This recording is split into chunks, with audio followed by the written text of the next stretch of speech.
ubana shojalo khuluma amanyala lo muntu loyo namthobisa lapha nohogela indaba ezibolile amanyala ukhuluma amanyala kanti ngifolele nje kuseni mina sikhuluma ngendaba kaSibubuthelezi bengikhula ngikuphike lapho hawu umuntu ngeke asayide kudokotela ephethe umkhuhlane bese yabuya futhi hayi cha ningamanyala bo sikhohlela sonke wena nje kambe kubatshaza ukuthi wena udlulela phana ke kuyiPakistan elingenanga ngisho license ukuthi wena lizokusiza thizeni uyagula ke ngomkhuhlane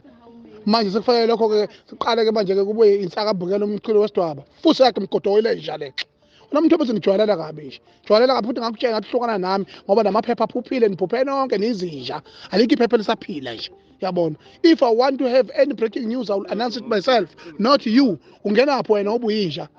Mthombe sicela ungaphindi ungibuze mina anything concerning news regarding ngamahlaya sihlekele siqhubeke nempilo ngakhulu umdoti nami shit le njalo